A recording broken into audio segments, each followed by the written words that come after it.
I am super happy to introduce to you all Travis Jackson. He's obviously great. He's a partner and managing director at one of my favorite firms, not because I also work there, but just because it's amazing on its own, at the Boston Consulting Group. He focuses in on the retail and consumer practice area, which covers a pretty wide swath, but everything that you would think of as retail, broadly speaking, and then consumer, which is everything that kind of touches end customers, not sort of B2B stuff there, and has really kind of honed in his expertise, especially on grocery, which we'll talk a little bit about here today as well. Before this, he's done a bunch of really interesting stuff, my favorite of which is doing some work, and maybe he can tell us a little bit more about it, with the Australian Football League, which seems like a ton of fun and mostly sounds like him just having a good time. Doesn't sound like actual work, but he surely had a great time there. He's from Australia, but lives here in the U.S., and we're excited to have him. So, Travis, we'll turn the time over to you, and then I'll pick it back up at the end. Great, thank you. Let me and appreciate the kind introduction. I don't know about the Australian Football League and whether or not it was more or less work than what it is now. Can you see my screen there, Morgan? Yep. Excellent. I'm certainly. Thank you. Look, I am certainly excited to speak with you all today. And I have to admit, there's a somewhat new format for me. Let me see if I can actually make this bigger. There we go. We'll see if we can teach old partners new tricks. Yeah, exactly. Feel free to bug me with questions, and I'm not sure if I can see them as I'm screen sharing. I might be able to. We'll figure it out as we go. But I can be quite boring otherwise. I'd much prefer have a conversation with all of you. But look, this is a very rich piece of content. So let's make sure we keep it as facilitatory as possible rather than me just talking at you. But I do have a few slides that might be useful to help frame up some of the discussion too. I'll try and go through. I was reflecting on this as I was putting this together, is that this is a time that we're going to look back with some wonder in 10 years. Communities, industries, countries have all been impacted in a way that we haven't experienced before. I know I certainly haven't. And grocery retail, which is where I've been spending a lot of my time, and probably a significant portion of my professional life, AFL football aside, has been completely overwhelmed. I actually had the privilege to sit on a bi-weekly call that BCG set up across the CEOs of some of the largest grocery and convenience retailers across the US, Europe, Asia, and also in Australia too.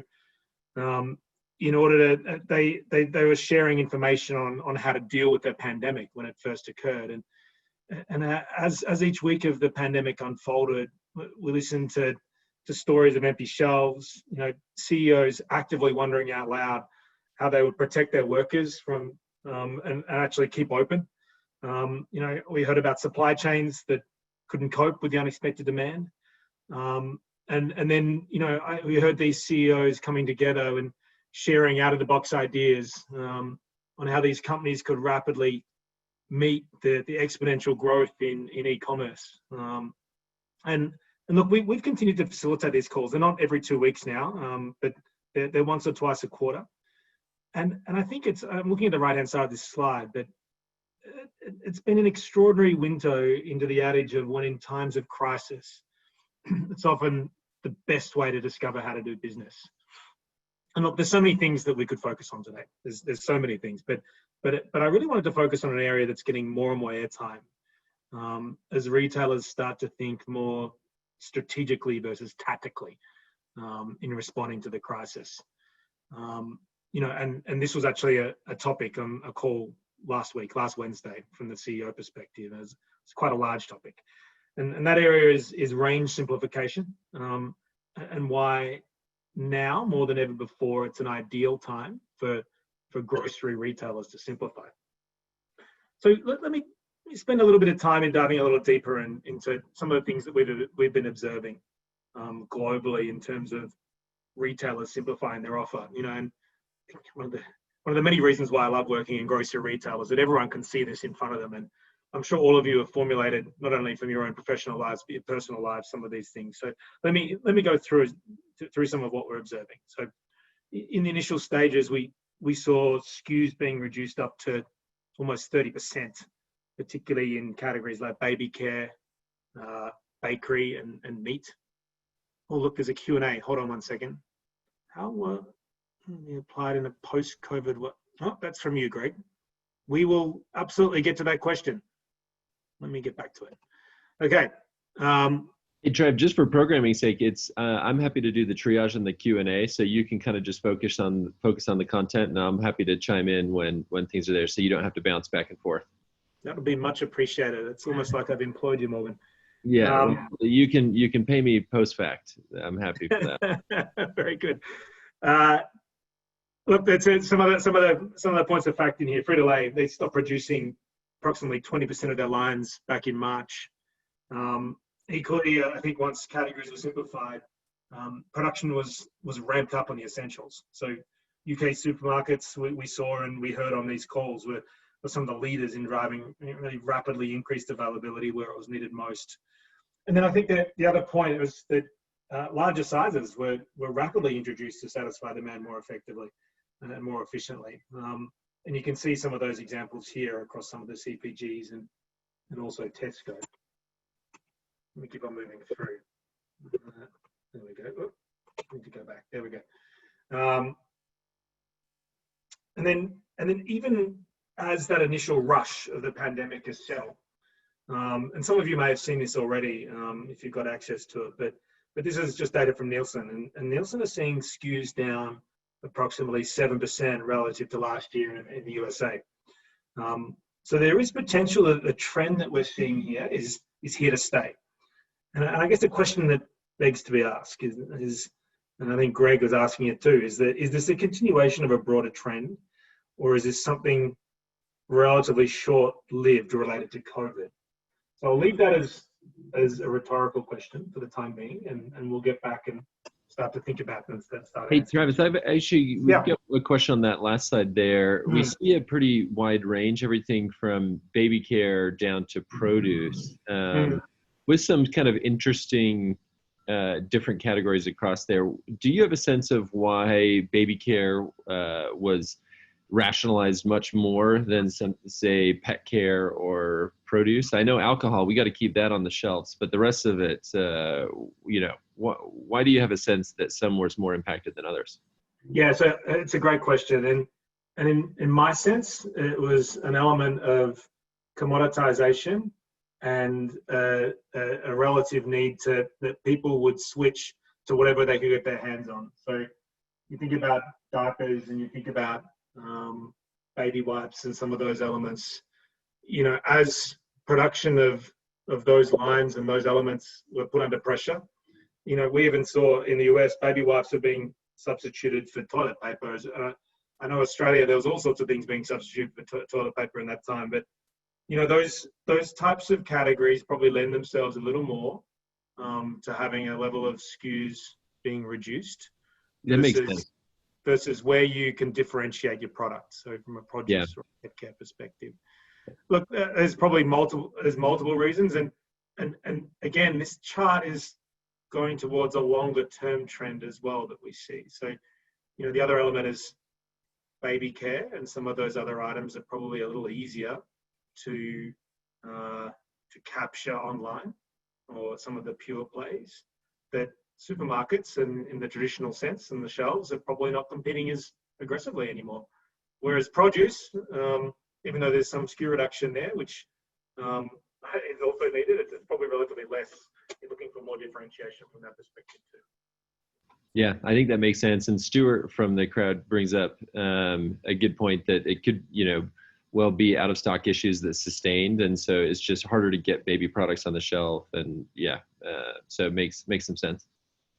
Yeah, and another great point. I mean, tobacco which is right there, right? We're rapidly decreasing tobacco overall. This is not a COVID thing. This is the fact that sales of tobacco are declining. So what's the point? Like, we're not going to differentiate in tobacco anymore. Everyone's cooked 2.5% decline in sales with their budget. I haven't seen a retailer that's much different to that, if not more.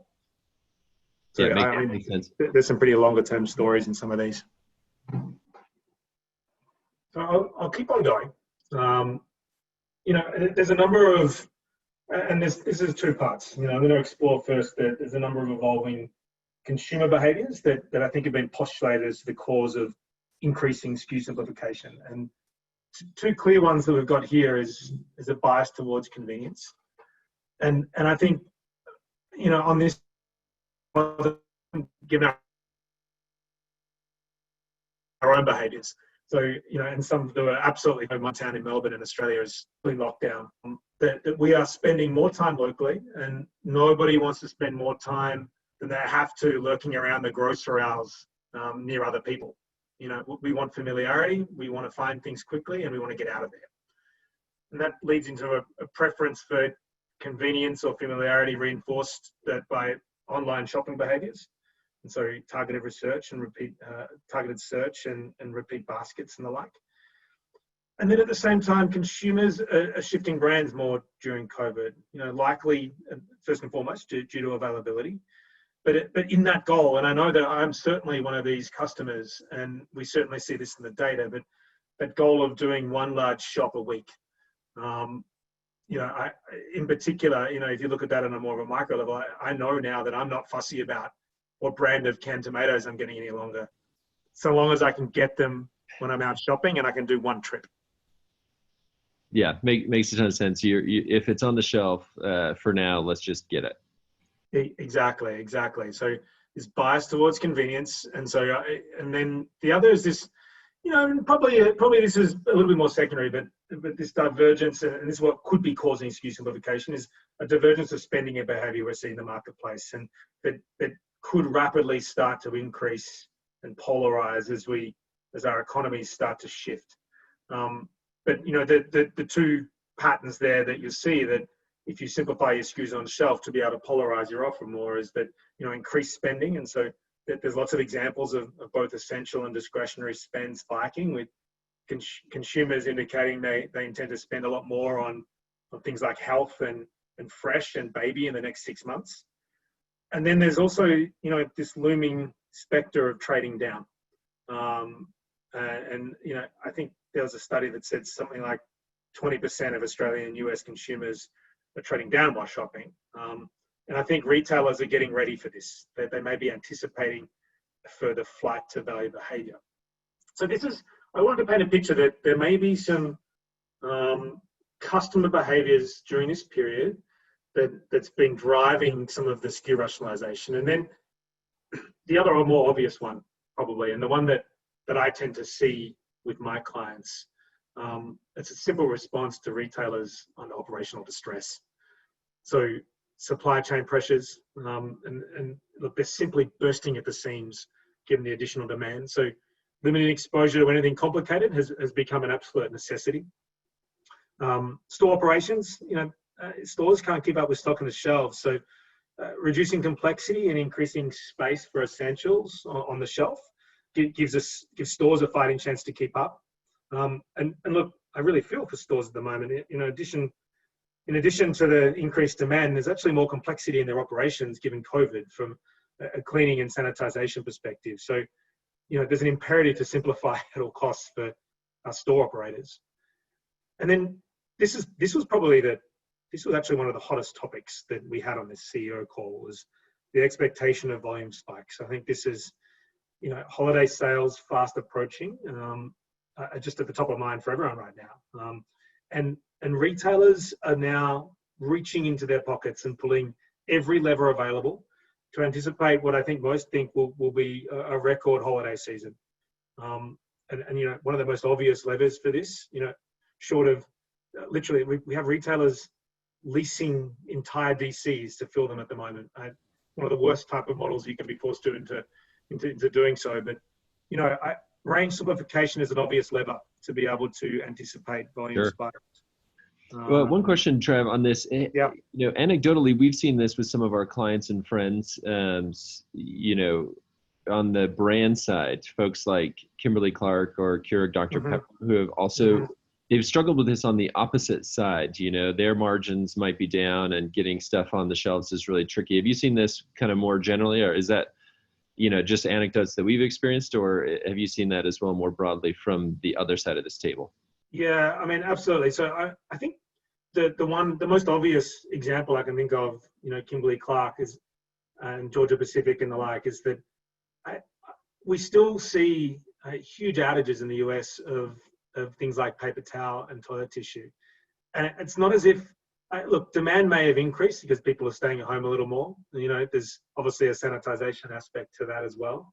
But it hasn't increased to the point that it should be running out of stock. I mean, that is clearly a supply side issue.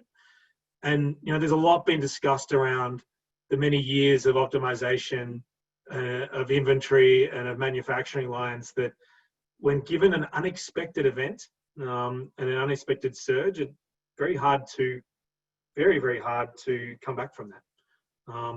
And look, I'm not behind the scenes from a CPG perspective, but I'm behind the scenes from retailers being unable to secure demand across some of these categories still. And so, look, it is absolutely a response from the supply side to answer your question, Morgan. And we've seen it. We've seen numerous CPGs. I think I mentioned Frito-Lay already, but numerous CPGs getting in front of this to rationalize some of their product line for now, so they can keep up with the demand for essentials. Again, just a very basic operating response. It'll be interesting to see what happens into the future. It's not in my DNA to see consumer companies not wanting to innovate and expand their ranges into dominating the shelf. But let's see how this partnership continues to shake out. Yeah, it's kind of interesting, and someone brought up in the questions kind of this interesting push and pull, more or less, where simplification might be great, where you have a great partner that can get products on the shelf, but it feels like, and maybe you address this later, there's some inherent risk where if that partner for some reason falters or your supply chain breaks, you might leave your consumers in a lurch, right? Where they, if you have fewer SKUs of, toilet paper on the shelves and one of your suppliers doesn't come through, you could have a problem there. Absolutely. And look, I would actually think across my career, this has been the number one fear of retailers for doing anything, is that we feel very beholden to our suppliers. And it is the fear, and it's a very legitimate one, is that if I don't have a whole lot of backup in my own system and I don't have other options and choices, I will not be able to fulfill demand. And therefore, I need to make sure that when I'm in a bind, I can actually get this done. And I often, as a consultant, maybe I can be accused of not truly understanding what it's like to have a supplier, late on a Tuesday evening before an ad drops on a Wednesday, come to you and say, "Hey, we're short. Unfortunately, you're going to be out of stock." The amount of stress and the amount of tactical leeway that's required in order to be able to make that happen it's absolutely true. That what doesn't tend to happen enough, though, will be my counter, is taking a step back strategically and actually really thinking about how do you maintain your most secure supply you can. It is by being the most trusted number one partner. So I always talk about it with my clients around being top of the totem pole. And so if you're not top of the totem pole across a swath of retailers that a particular company is probably supplying, you're not going to get the prioritization when there is a supply issue.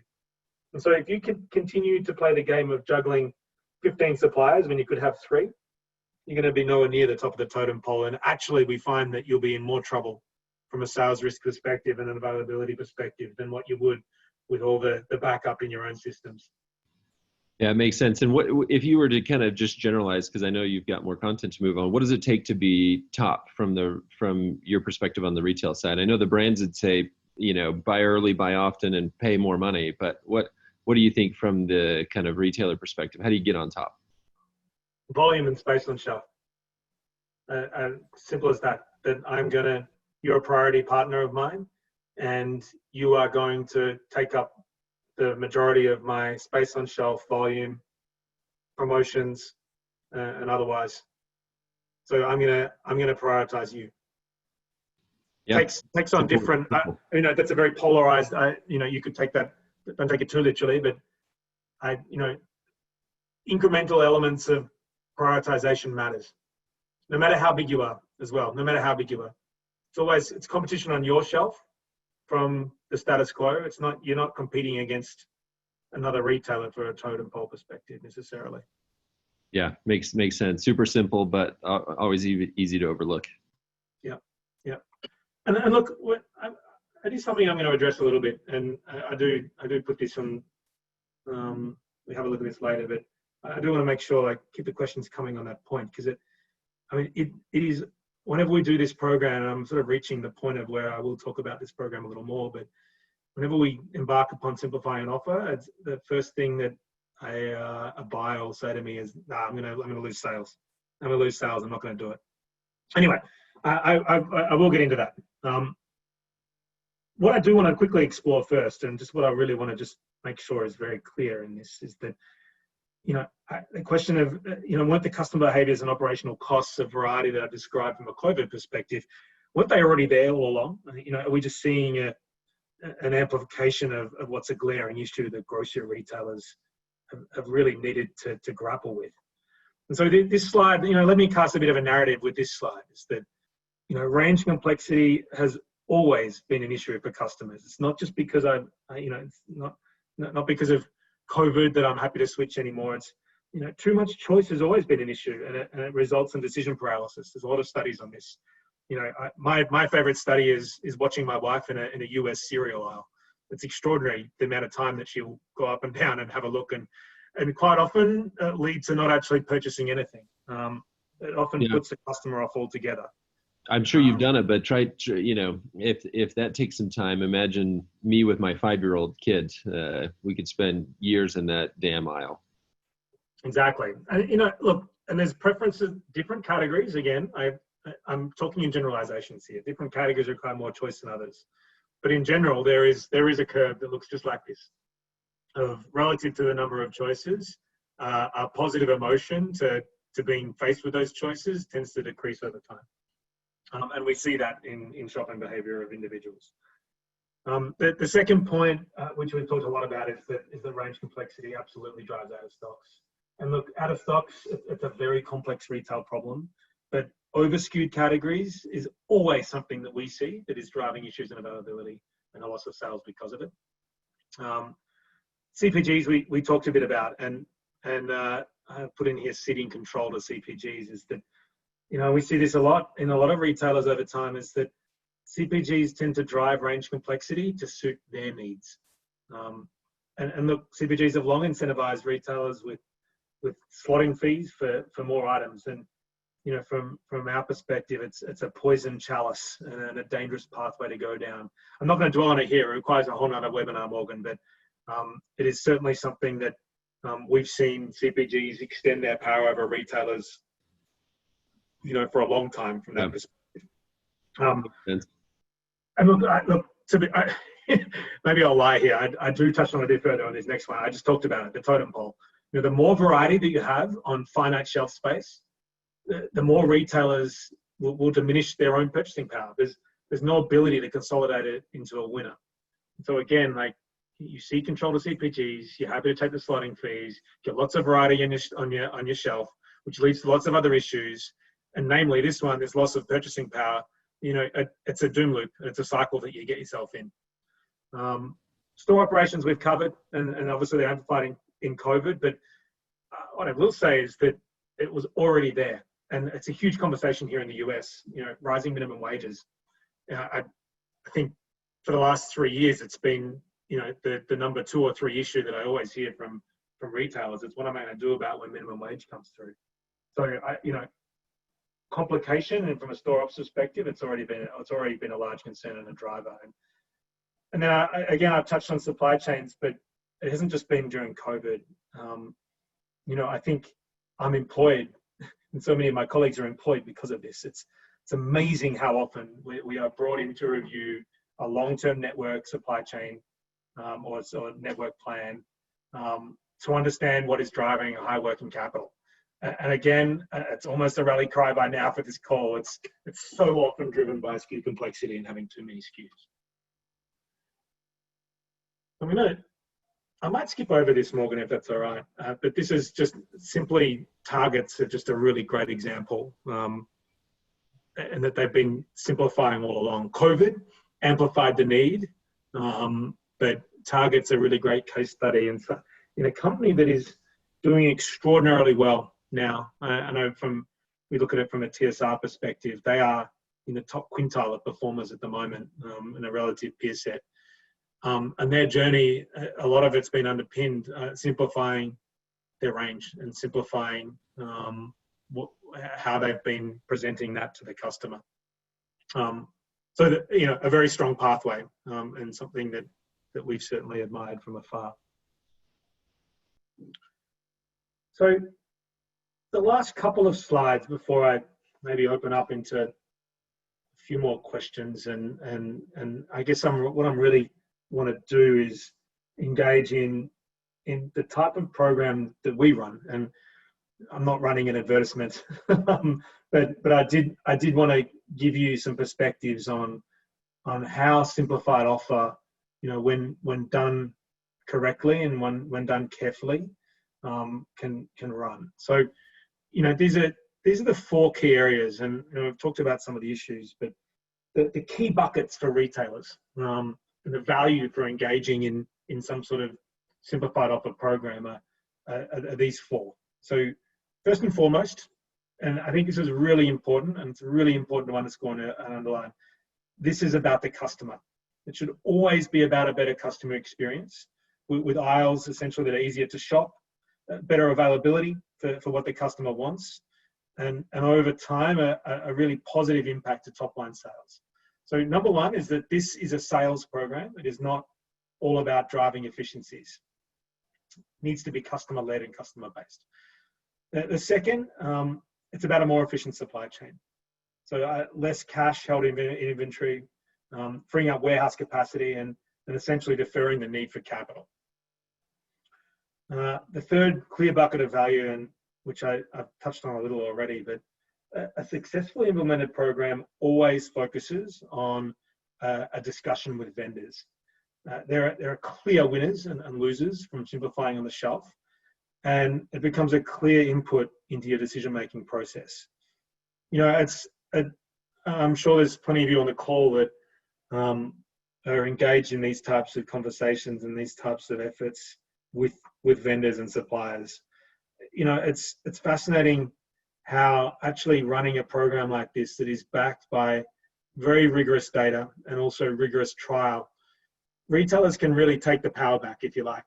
Is that, instead of being beholden to category plans that a CPG company will come and offer you, you can actually drive and essentially drive that plan yourself and give it with data of how you see a customer, performing in that particular category. So, it's a very, very clear program that can really change the conversation with your vendor community. And then finally, but still importantly, there's this value to simplifying store operations. It's not just efficiency in the labor model, as we've written down here, but obviously the other important benefit of reducing complexity, particularly in fresh categories, is a reduction in waste and loss in slow-moving items.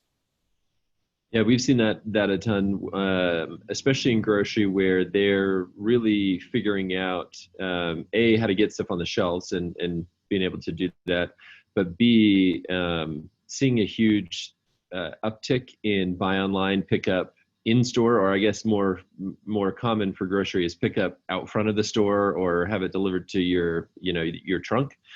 And being able to reallocate some of that labor to navigating that has been really, really huge. And I'm sure a lot of that capacity is freed up by having a simpler SKU footprint and less work on the inside to do that. Yeah, absolutely. It's actually a really nice little point that we've started to see more and more as we drive some of this program, is that you can reduce complexity on your shelf, yet you can still offer your customer base the capability to be able to, if they would like to pay for it, to be able to get their ultimate choice or whatever it is that they want otherwise, through shelf extensions and, through online. And so, although online, simplification online is also, I'm sure that will start to become, more of a buzz topic as retailers start to consider it more. It isn't, we tend to assume it away in some of these programs. There's far more easier benefits to go after. But you can still offer customers the capability to be able to pick up an item from a more consolidated area, or to have it delivered to them as well.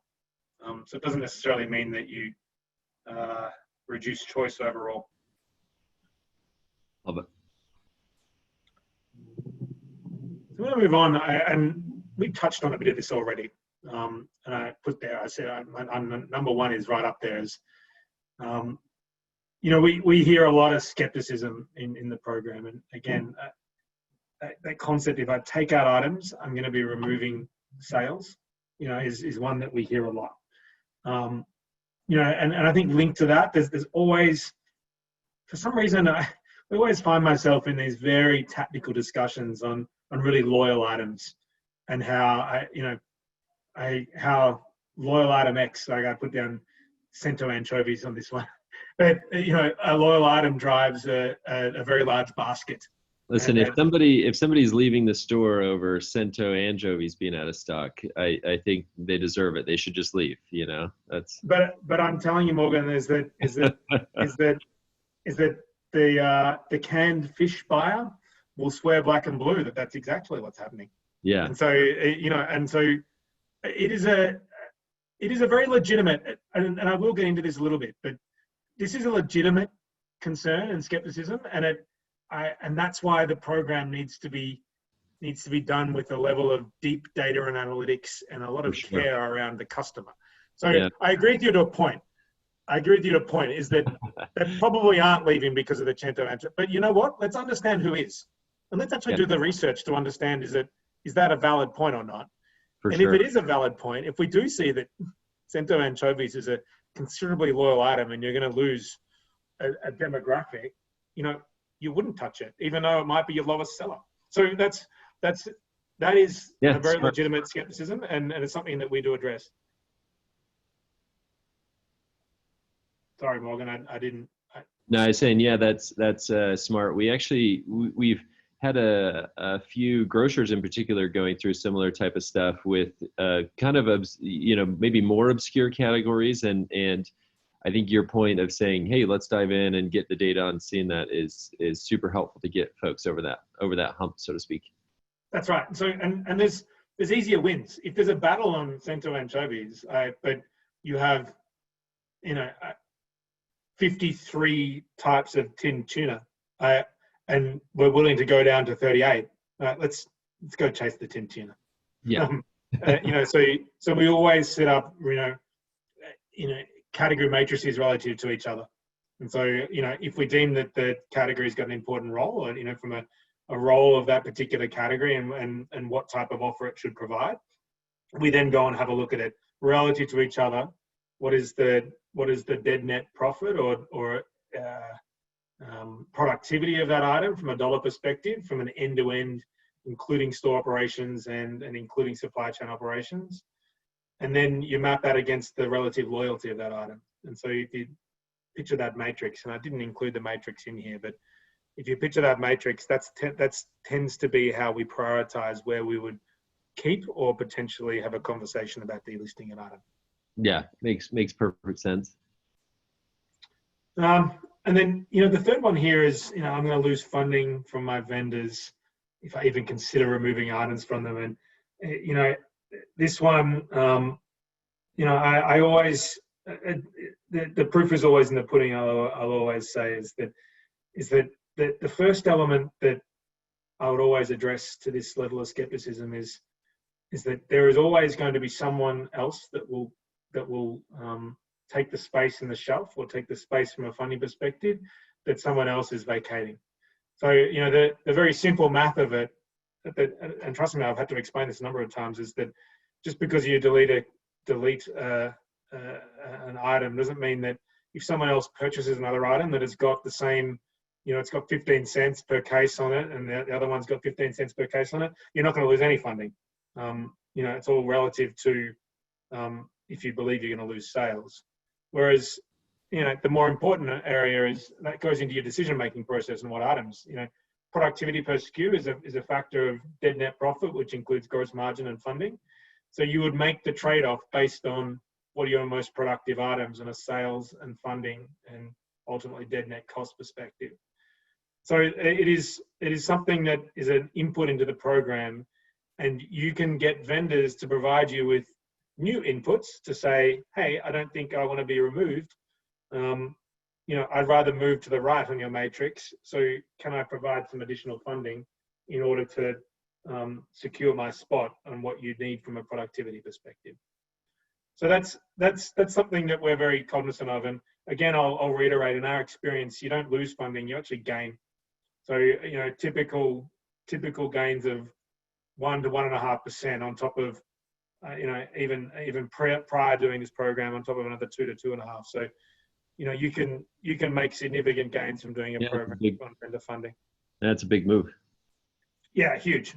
And the reason why this is so huge is because it's so real to a vendor. This is not a threat. This is, I'm doing it because I need to simplify it. Unless you've got any other information that means that it's going to improve my own efficiency, I have to remove it because it's a drag on me. So, for me, it's this concept of retailers taking the power back. This is a very much a personification of that. This is not bluff. And then finally, I think the last one is, and still importantly is, we do range reviews every year and remove items that aren't selling. How is this any different? And I think I'm going to go through some principles on the next page, but this is markedly different in the fact that, the first thought is that this is truly end-to-end, is that you're doing a full end-to-end review from a cost perspective per SKU, and you're getting input from multiple stakeholders. And sometimes we find that it is input that, groups have never gotten together before to discuss, item X is a real drag on my store operations. It means that, when I have 50 items versus 12 items, it makes it incredibly hard for me to fulfill my shelves. Packaged salads is one that we always find to get great engagement from a store operations perspective because of this. Equally, when we go and walk DCs with the supply chain operators and with the merchants together, you start to hear it's like, you know what? Having all these varietals of eggs is my living, waking nightmare. And so, we start to actually hear and understand what complexity does up and down the value chain. And so you get a far different perspective on what efficiencies could mean. So that's one major difference to end of year range reviews. And then the other is, I would say that this is a more fundamental shift. This is about fundamentally changing and simplifying your offer. It isn't let's take out 12 items and replace them with innovation and slotting fees from another. This is far more fundamental and essentially a different way of looking at your category. Are there any others, by the way? Is there any other? It's probably a good point to pause here, Morgan. Any other skepticism? Any other? As you start thinking about simplifying, maybe in some of your own businesses, what other things make people worried or concerned? That's a great question for the folks on the other end. Yeah, feel free to type in on there. We had some. I wouldn't say they're super skeptical, but one good question on there, which is around like, well, how even do we get going? How do we get it right? If your target, that's fine. They have a great buyer and, for every niche category. But what if you're, a 10 location grocery store chain or a small C-store chain or what have you? How can you ensure that you're getting this right, that you don't kind of screw up this value equation with the consumer and with your trading partners? How should we think about that? Yeah, it's a great question. So two things. One is, the data will always set you free.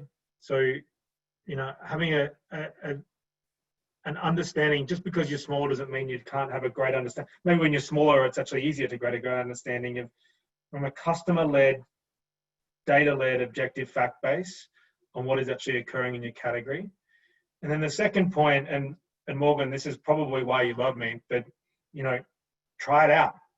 There's nothing better than trialing in retail to actually understand how does the customer respond and react. You don't need to go and do this and make a sweeping change because you feel like there's a burning platform to simplify. You can incrementally simplify, and you can try this in a few categories. You can try this in, a region of stores. And then you just get even more richness of data. If you set your trials up properly and you can actually measure them and execute them, this is the richest data set you're ever going to get on your customer on some of these moves. So that would be my overarching thought to that question. Yeah, no, it makes sense. And for the record, we love you for a lot of reasons. That's just one small reason. That wasn't just my accent. Good. Look, I've got 2 slides remaining, and again, butt into some more questions. But I did want to touch on, and I probably touched on all of these already, but some key principles of I didn't want to go through and bore you with our detailed methodology. I'm happy to, if you'd like to reach out to me, I'm happy to take you on this one-on-one if anyone would like to do that. Morgan, you can help facilitate. More than happy to talk about exactly how we do this, but I wanted to touch some key principles. One is I can't stress enough, and I'm going to stress it again, always start with a customer. What do they value most? How do they behave given different category situations? And then how are their decisions made? And this is, again, underpinned with deep analytics. So, the things on the top of my head that we typically utilize are any type of loyalty metric. You don't need to necessarily have a loyalty card to do that, by the way, but any type of loyalty metric. The detailed customer decision trees are hugely important, and an invaluable visualization tool to truly understand what goes on inside your category, and how to stress test where you've got key weaknesses. Response to promotional activity is a really important one, and particularly in the US, where there's such a high-low environment as a response to Walmarts and the others, very important to be able to really unpick your categories from a promo perspective. And then I've already talked about this end-to-end margin productivity per square foot, but they all input into building this range. And it's a far cry, and the danger is that let's just go cut the tail. Let's go cut the items that I don't feel like that sell. That is your surefire way to really screw this up. Lots of examples of that over time. I know Walmart are actually guilty of doing that. If you're too simple about simplification, you can get yourself into trouble. This is a very surgical program. The other principle, I've touched on this around the fear of losing funding. This is about building funding premiums. It's a huge prize to be won, and a win-win for you and those vendors that you deem to be the most supportive and the most relevant to your customer base. I think both warehouses and stores are really key stakeholders in your decision making, and I've touched on that already. And then look, again, I'll touch on it again here, but learning through trial is critical, and it means that the data and the skepticism that you might feel, or anything that is aired within your organization, they're validated through these targeted trials. The other reason why they're critical is that validation is not just an internal mechanism to say, hey, we've got this right. The validation is for your vendor community as well.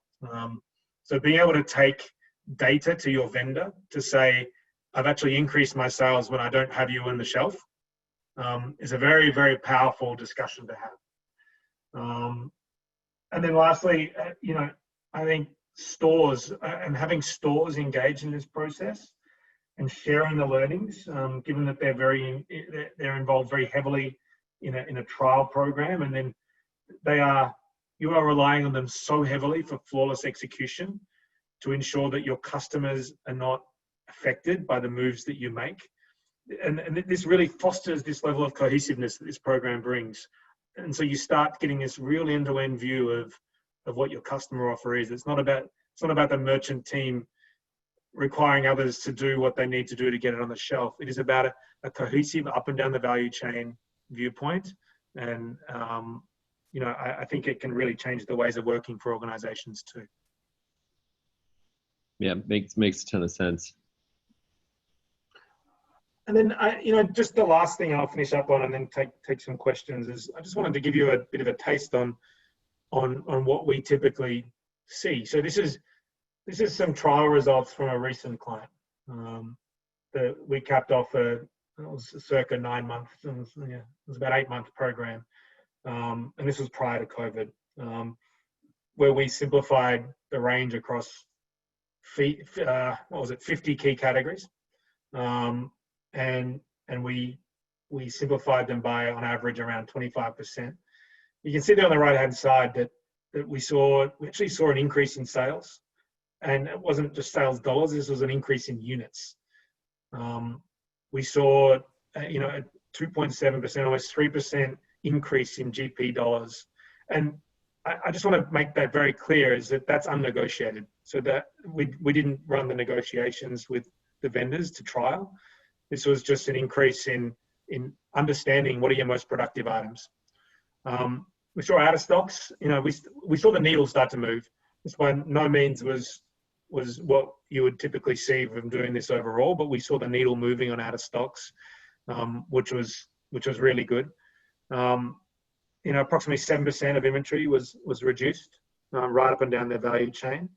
And we had $5 million of savings in labor projected across the trial stores. And so it was a very positive story, and admittedly this one was tough. There's a lot of skepticism, but if all of the trials we saw on our platform worked this well, we'd have millions of happy people. This is more than it working well. This is really knocked it out of the park. Yeah, and the funny thing, Morgan, is that it's a very human response to sit there and say and sort of hope that something works. We knew this was the data said that it was going to work. Like the only thing that we hope for is execution. Sure. So that's probably a principle that I probably should add to that in the future. And just in reflection, is that the thing that we were most unsure about was, could we ensure that we had the stores, ensuring that there's adherence to planograms and adherence to the plan of what was going on, and being very prepared to be able to talk to customers about this. And there's so much work underneath this around communication to customers. But then also, from a supply chain perspective as well, what changes do we need to make in order to be able to ensure that we can land this too? Yeah, so I think it makes a ton of sense. Important.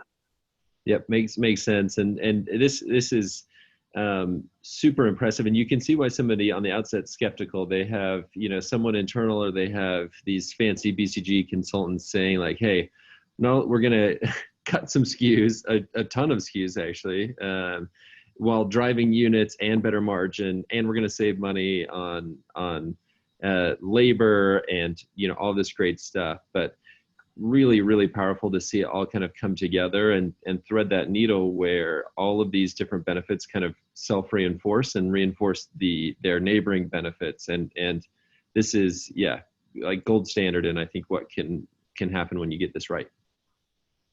Yeah. Yeah, it is certainly, it's for me, I mean, obviously I work right up and down the value chain across multiple topics. But this one's a real favorite of mine because it really is end to end. And the results are just so tangible. And they're just so needed. I didn't show some of the charts. I have to cut some of it out, but we typically see charts of different retailers and just how many SKUs they have per square foot of space. And it's astounding. It's just astounding. And I think when retailers understand what they're doing, it's, but I also sympathize. It's very hard to unwind. It's really hard to unwind, because of the fear of losing sales, the fear of vendor funding. And, when you don't feel like you have the control because you don't have the data at your fingertips, you don't have the capability to sit back strategically and say, what am I going to do here? You barely have the time to scratch yourself as a merchant. I think that's a lot of the power I think that we certainly bring Sure. to the table from that perspective. And I know The nice thing I'd people say like probably yourself too, yeah, right now you're the good news to kind of close the loop from the pandemic is you're kind of being forced to make a lot of these decisions. So now's the time to kind of optimize it and get it right while, you know, the stakes are a little bit higher, but also you're being pushed a little bit harder to make it happen. So. Yeah, that's right. That's right. And again, the message from this is that for people to take away is that, you know, it's always been here. This cost of complexity has always been here. And you're right, Morgan, is it's only been amplified. So those costs are becoming very real from a COVID perspective. Yep. And so, you know, that's why we've concluded in the paper that we wrote that I think was part of this too is, you know, it's there regardless, but now given COVID, there's an even greater burning platform to start thinking about some of these things. Because you need to pull every lever you have available in order to be able to make it through this time. Yep, I think it makes sense. We've got about five minutes, and so I want to do some rapid fire Q&A. We have a few questions here that are outstanding, so I'll kind of ping you with a few of these. And I think actually we'll start off with Emerson's question where they ask, is there an inflection point to where you have too much rationalization? Like, you know, they reference Costco having 4,000 SKUs. Is that too rational? Have we taken too much out of the system at that point? Or how would you think about making that kind of call? Yeah, absolutely there is. And so, and that's why it's a very fine balance is that, you know, you don't want to compare yourself with other retailers necessarily from that perspective. You need to be like for like. So if you're a club retailer, if you're a Sam's Club or a BJ's, yeah, you should absolutely be referencing yourself against a Costco from a customer offer perspective. But yeah, you can get to a point where you take out too much and all of a sudden, you remember that chart that I think I showed back here? You're going to find your customer experiences that if you don't give me enough choice, I'm not going to have a level of positivity about it. That'll change per category, but absolutely is an inflection point. And, you know, I wouldn't want to put an absolute figure on that because it depends by category. It depends on your starting point. But that is, again, another one of the reasons of truly understanding the data in your category and then trialing it to see. You know, you can probably make the conclusion if you probably cut a bit deep if you see your sales declining. Yeah, no, it makes a ton of sense. Sukesh from Bed Bath asked a couple of questions here, and I think I'll pick up one of these. Have you seen, you know, obviously during COVID, forecasting and demand is supply forecasting is really tough. You know, where have you seen, is this a benefit to, you know, this kind of rationalization work where it makes forecasting a bit simpler, or does this complicate it in some way? What do you think about that? Yeah, so overall is that the idea is to make this far simpler. You know, I've had the privilege of sitting down with a number of forecasting departments over my time, and sometimes the processes are so damn manual that you're going through huge sheets trying to, you know, you're trying to look at a store forecast versus a centralized forecast versus another forecast and trying to get your perspective on all the constraints across your system. The more items, the more complex. Makes the more sense. items, the more complex that triangulation is. And so if you can simplify your system, I mean, think about it. I mean, forecasting for 5 items, and given the constraints and complexity for those items in your supply chain and the logistics and the truckloads that you've got to manage versus 10, versus 15, versus 25, absolutely, it makes it simple. Yeah. Christian asks, hey, super interesting on grocery, and I'm not sure to the extent you'd have this insight, Travis, but have you seen this in like restaurants or other kind of industries, you know, bearing out there as well? Yeah, it's a great question. And the simple answer is yes. So, you know, we debated long and hard about whether or not we would make this a grocery specific paper or whether we would make this a retail and restaurant sector specific paper. We ended up settling on grocery because I think mainly because of my recent experiences and the fact that we've done it in a number of grocery retailers. However, across BCG, this happens all the time. So I think about clothing retailers, I think about furniture, I think about restaurant items and menus, simplification, and there's a number of other articles about about just simplification overall inside businesses, but simplification, the same principles are going to hold. Exactly the same principles are going to hold, the same levels of analysis required, the same level of trial. Yeah. If you can simplify what you're doing, it makes you far more efficient. It enables you to then reinvest into the customer again. It's going to be happy days. Yeah. It's a very rare, it depends on who you are and what your DNA is, but very rarely does it make it your offer that you have more choice than anyone else available. Sure. It's rare. It's Yeah. rare. That's a very distinctive retail offering. I like it. We are unfortunately at time. I wish I could keep this going for another hour or so, but unfortunately we gotta stop it here.